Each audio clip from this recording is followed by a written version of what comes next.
6:14, welcome back. Federal prosecutors say they plan to seek a new indictment for Hunter Biden by the end of this month. The new indictment is in relation to a gun possession case in which Hunter Biden is accused of having a firearm while using drugs. Recently filed court documents don't include what charges a grand jury plans to bring against Biden.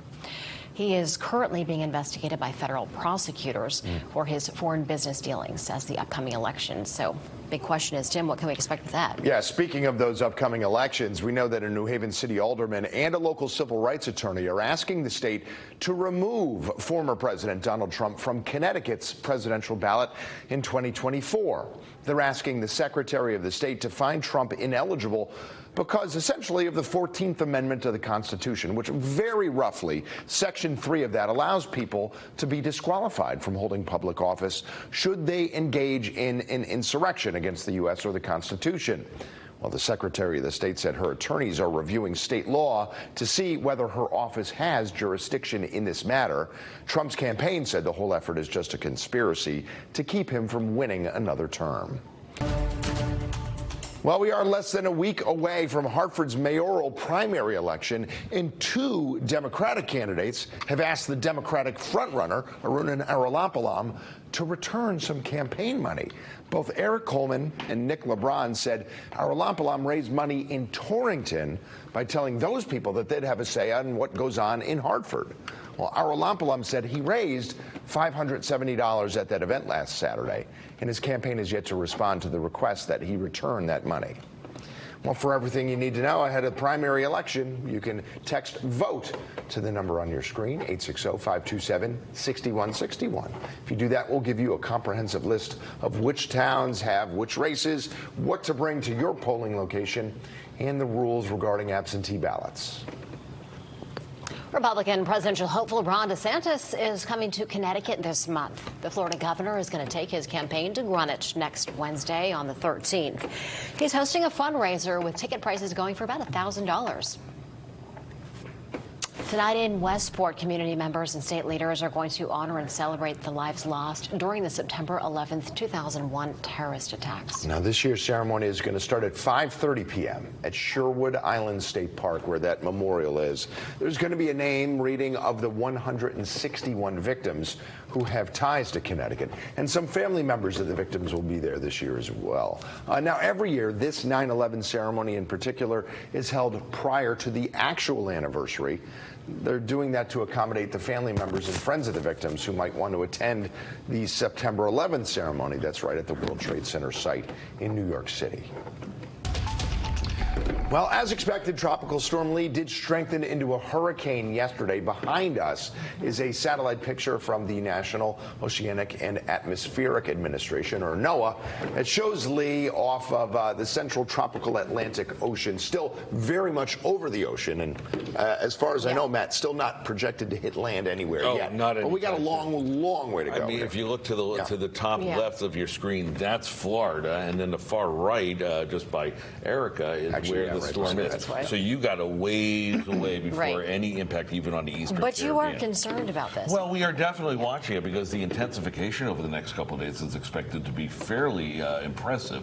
And so if this does make a strike on anybody, it will be pretty damaging. So we'll talk about that in just a second. Let's talk about the records around here because they are likely to be flirted with later on today.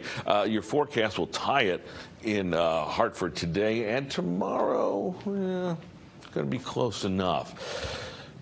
Too close for comfort, or too close for discomfort, as the case may be. It is awfully tough out there in the afternoon periods, and today will be no better. 71 in Hartford and New Haven. Temperatures in the upper 60s already at 74 in Bridgeport. Your dew points are high as well. Satellite radar composite is quiet. It has been. I mean, you show a map like this where it's got rain over Buffalo, Pittsburgh, down the Appalachian Spine, and you think, all right, well, that's going to translate to something for us soon, right? No, not really. There will be a slight risk for some storms, mainly on the northwestern corner, much farther to the west.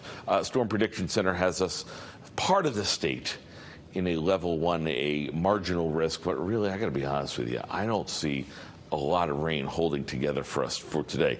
At the very least, we start to turn the opportunities of rain up bit by bit over the next couple of days. I know that includes the weekend, but we definitely could use a change in the pattern here. Record heat possible as, again, you look at the guidance. There's 7 o'clock tonight, and you'll see definitely more activity over the Hudson Valley, Westchester County, and then it just kind of flirts its way up through the northwestern corner.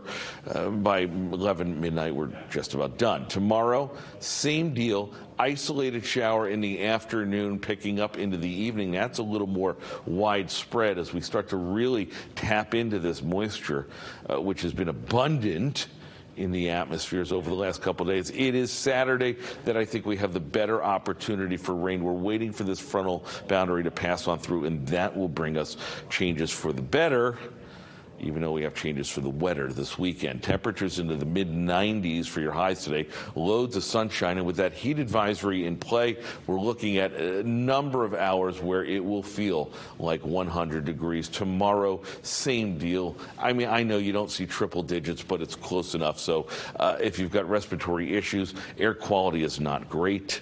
Take it easy outside. All right, here's the latest on now Hurricane Lee, Category 1 storm at 80-mile-an-hour winds. But look at the intensification over the next 72 hours. You're talking the possibility of 130-mile-per-hour winds. That is extremely dangerous. And whereas the track still looks like it's heading for the mainland, it will be steered by this ridge of high pressure. So likely there's going to be a hook to the north. We say likely, not definitely. But then where does it head due north towards Canada or New England, or does it recurve out to sea? That's the million-dollar question, and that's what we're focusing on for now. For now, we are not sounding the alarm on a U.S. mainland strike. 95 degrees the high for today, down to 74 tonight. Then we start to cool down the numbers a little bit. Friday, you get to 90. We extend the heat wave, but even without it, it's just oppressively hot. Storms scattered for the weekend.